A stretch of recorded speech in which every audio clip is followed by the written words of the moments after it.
Poxa, aluno, quer dizer que você não alcançou a sua nota? Mas não te preocupa não, que aqui eu, professor Beto, estou aqui nessa aula de recuperação para vocês. Vamos recuperar aquela nota que não foi alcançada? Preste atenção que nós temos os assuntos que foram caídos, que caíram na unidade 1, e a unidade 1 nós vamos recuperar. Agora chegou o momento de recuperar tranquilamente, sem alarde, sem confusão, sem... Ai, fiquei nervoso que eu fiz... Não, aluno, vocês estão no terceiro. Aqui é um laboratório onde nós erramos e nós acertamos, mas que nós temos o objetivo de sempre melhorar. Vou melhorar um pouco essa nota? Acompanhe comigo a aula de nossa revisão. Vamos lá na tela para vocês. Aula de número 22. E o que tratou, professor? Aula de número 22. Quais são os assuntos que nós temos aí nessa aula de número 22? Vamos colocar aqui, canetinha aqui para ficar melhor. Nós tratamos aí, ó, sobre todos esses conteúdos da unidade 1, que foi passado para vocês, até a aula 14, falando em cada momento, mas nós selecionamos uns conteúdos e a gente começa com a aula 8. A aula 8 fala sobre a Primeira Guerra Mundial. Duras exposições à Alemanha. Na Primeira Guerra Mundial, a Alemanha ela foi considerada a grande derrotada, grande culpada da Primeira Guerra Mundial. Teve essas imposições que foram colocadas a ela. Foi desenhado um novo mapa da Europa e a Liga das Nações. A prosperidade dos Estados Unidos também é o que nós vamos estar aqui deparando com essa Primeira Guerra Mundial. Então, nós temos um novo mapa da Europa. Termina a guerra e nós vamos ver um novo mapa da Europa. Sabe aqueles impérios, o Império Alemão, o Império Austro-Húngaro, o Império Turco-Otomano, o Império Russo? Tudo isso vai cair com a Primeira Guerra Mundial. Então, nós temos uma mudança no território que desenharam um mapa político. Nós temos novos países. O Império Alemão, Austro-Húngaro, Russo, Turco, Otomano deixam de existir. Foi para o saco, como diria a linguagem popular aí. Já foi-se o Império Turco, porque nós temos aí, ó, nós temos novos países surgindo aí, ó. Nós temos a Hungria, que vai surgir aí dentro dessa... Nós temos a Polônia, olha aqui, ó, a Polônia aqui surgindo. Nós temos a Hungria como um novo país. Nós temos a Áustria surgindo como um novo país. Nós temos a Letônia, a Lituânia e a Estônia, país aqui, ó, surgindo como novas nações aí, ó. Além da Tchecoslováquia, que já foi falado, olha aqui no meio aqui nós temos a Tchecoslováquia, nós temos a Iugoslávia, hoje desenvolvida em várias repúblicas, que vai ser dividida, a Bósnia-Herzegovina, a Croácia, a Estônia, a Macedônia, Montenegro, Sérvia, Kosovo.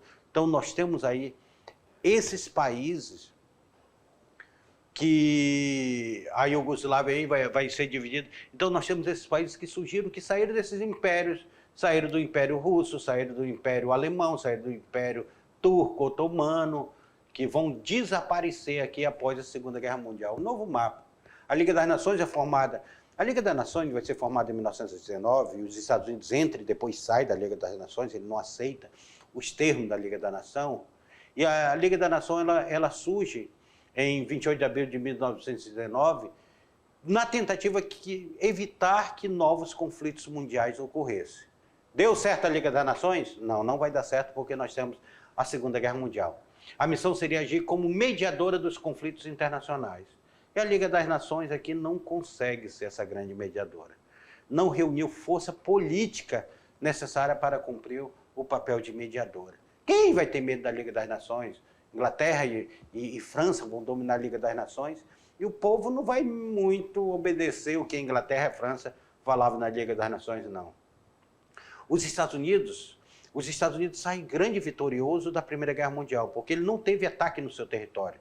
Então ele começou a ser um grande fornecedor para a Ásia, para a África, para a própria Europa, porque houve só prejuízo pela falta de crescimento das produções de natalidade, mas também endividamento dos países beligerantes. Os países europeus tiveram um problema no nascimento de novos filhos, de novos membros, e também o endividamento que eles saíram da guerra. A crise e a decadência da Europa veio beneficiar os Estados Unidos, na posição de neutralidade durante boa parte da Primeira Guerra Mundial, ele vai entrar no finalzinho da Primeira Guerra Mundial e vai ser o grande vitorioso, porque ele vai pegar para si todo esse comércio internacional, principalmente da África, da Ásia, da América Latina, ele vai pegar para si, é ele que vai ser o grande fornecedor mundial. As indústrias dele vão estar de pé. O totalitarismo europeu, o avanço das ideologias totalitárias, autoritárias, nós vamos, no final da guerra, nós vamos nos deparar com isso, a situação explosiva deste momento, o fascismo da Itália, então nós vamos estar nos deparando com esses movimentos totalitários que surgiram na Europa. Característica do totalitarismo, qual é? Partido único. Tanto o nazismo como o fascismo e o comunismo, ele tem partido único. Ideologia oficial, sim, tem uma ideologia de Estado. Estado policial, um Estado policial fortemente. Propaganda estatal, muito forte a propaganda estatal. Intervencionismo econômico.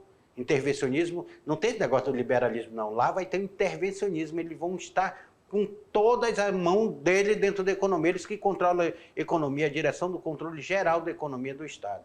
Então, por isso que eles são contra o liberalismo econômico também, que está acontecendo nos Estados Unidos, já tinha se mostrado frágil em 1929.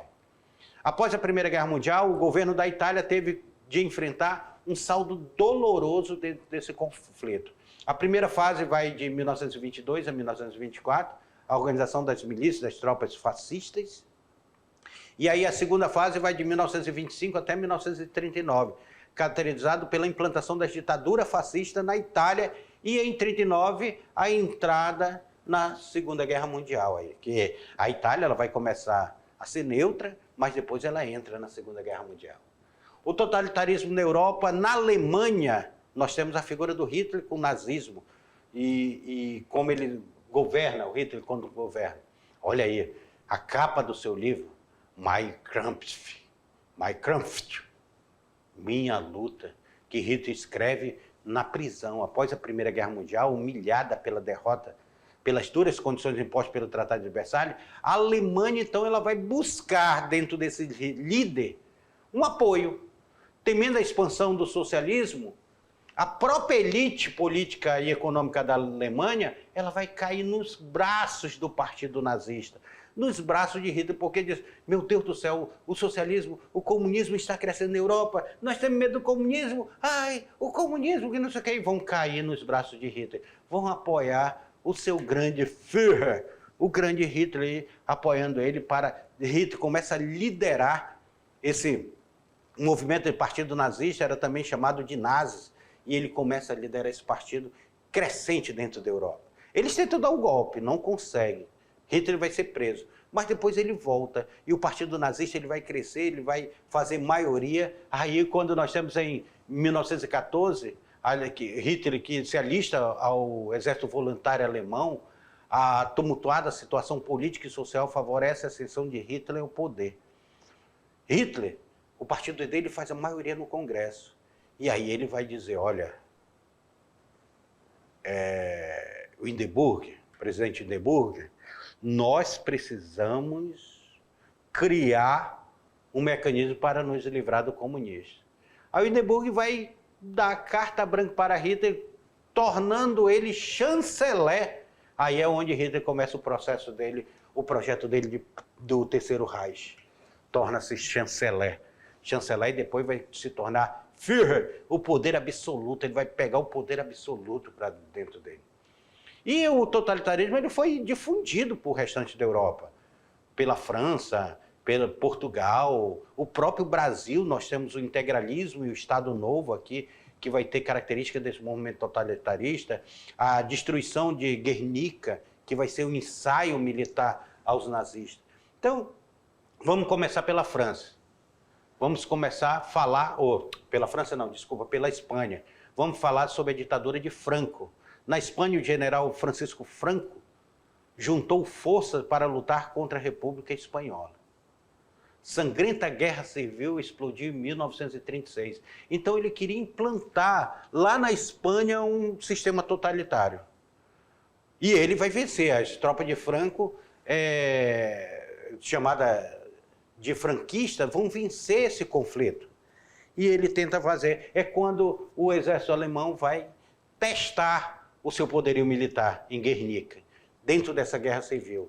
Lá em Portugal nós temos a ditadura de Salazar. Salazar também viu que esse movimento totalitário aqui, opa, muito bem, ele vai implantar também lá o Estado Novo.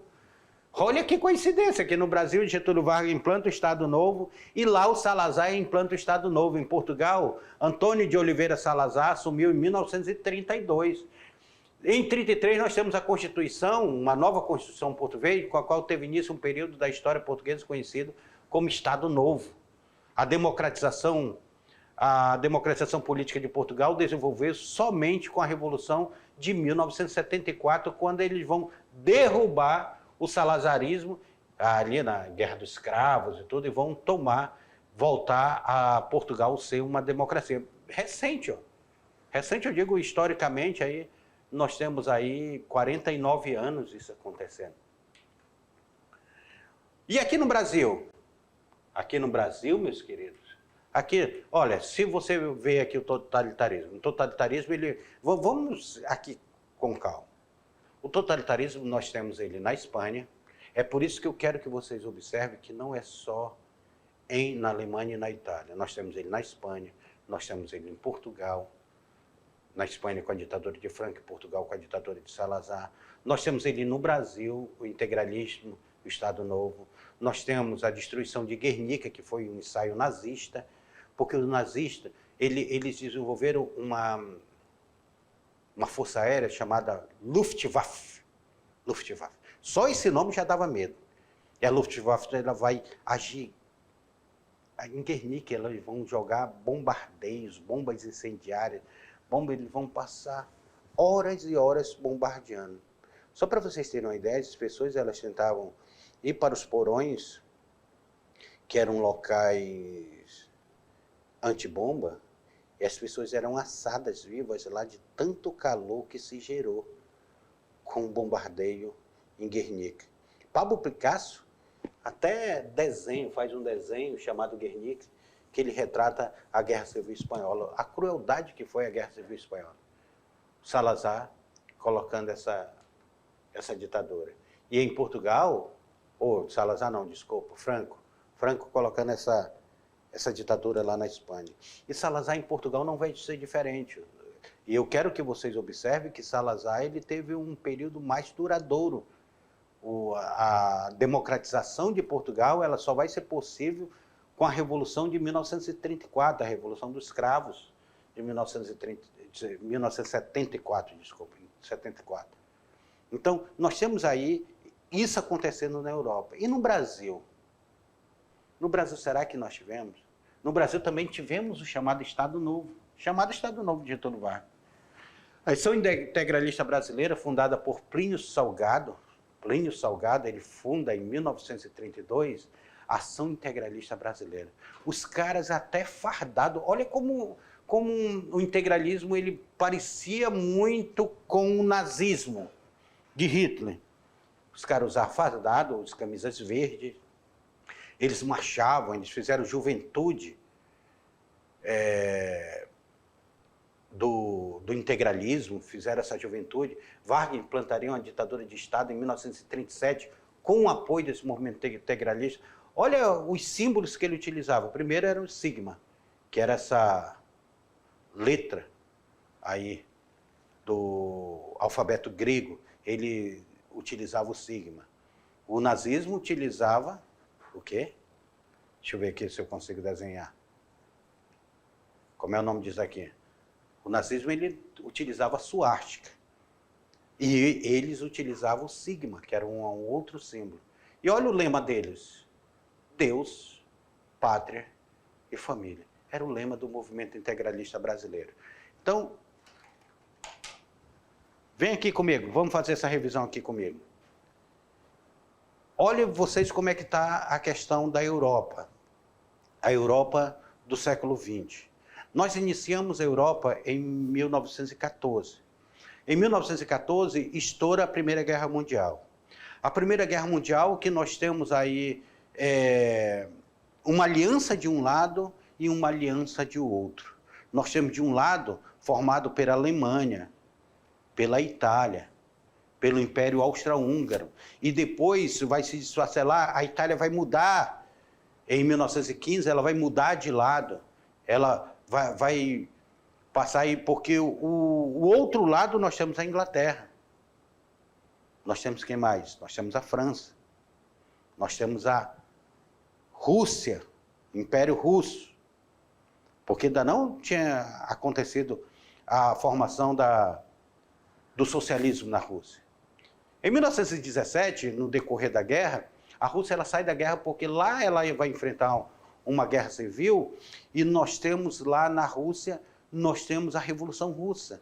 Uma revolução que começa como uma revolução burguesa e depois se torna uma revolução socialista. Nós temos aí Lenin como grande figura implantando o socialismo. Lenin, apoiado por Trotsky, Stalin fundando o socialismo. E a Primeira Guerra Mundial, nós vamos ter tardiamente a participação dos Estados Unidos. Os Estados Unidos só vai entrar em 1915 na guerra. A guerra termina em 1918. Termina em 1918 e a Alemanha é considerada a grande culpada da guerra. A Alemanha, por ter sido considerada a grande culpada da guerra, a França vai tomar para si de volta a Alsácia-Lorena, que é uma disputa histórica desde a Guerra Franco-Prussiana, entre a Alemanha e a França, vai tomar a Alsácia-Lorena. E no Tratado de Versalhes,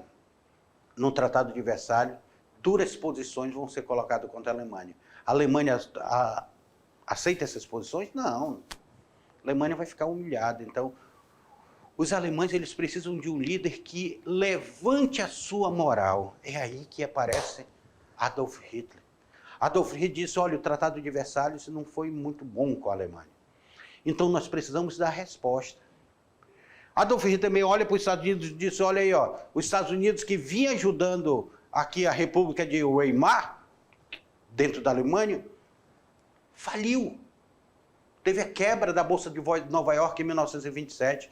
Então nós precisamos de um Estado forte, um Estado centralizado. Não é o capital que vai dominar o Estado. Quem tem que dominar a economia é o próprio Estado. Ele começa a centralizar o poder econômico também na mão do Estado. Nós temos aí o surgimento do nazismo. Não só do nazismo, mas nós temos o surgimento do fascismo da Itália. O fascismo da Itália ele vai trabalhar muito a questão das leis trabalhistas, com a Carta del Lavoro. Coisa que Getúlio Vargas também vai pegar para cá, para a consolidação das leis trabalhistas, que era uma forma de controlar o trabalhador também, de acalmar o ânimo do trabalhador. O trabalhador se sentia valorizado e não se sentia tão explorado pelo sistema capitalista que implantava. E aí nós temos essas duas figuras. Só que esse totalitarismo dele não fica restrito só à Alemanha e à Itália, vai se expandir para a Espanha. Franco, na Espanha, implanta uma ditadura dentro desse totalitarismo. Salazar, em Portugal, implanta uma ditadura dentro desse totalitarismo. Nós vamos estar vendo isso daqui lá no Japão também, essa figura centralizada e expansionista ainda, lá no Japão. Então, essa característica que nós estamos trabalhando na Primeira Guerra Mundial e o pós-Primeira Guerra Mundial. Não demorou muito para que houvesse a Segunda Guerra Mundial. Não vai demorar muito. Mas Segunda Guerra Mundial vão ser assuntos que nós vamos trabalhar na unidade 2. A revisão agora é até a Primeira Guerra Mundial. A Liga das Nações não consegue controlar. E é isso, aluno. Essa rápida revisão é para você fixe melhor a aula de vocês e faça uma prova tranquila. Faça uma prova tranquila, relembre o que vocês estudaram, vocês releram as aulas, os slides, e eu espero que vocês consigam recuperar essa nota. Espero vocês numa próxima aula. Até lá!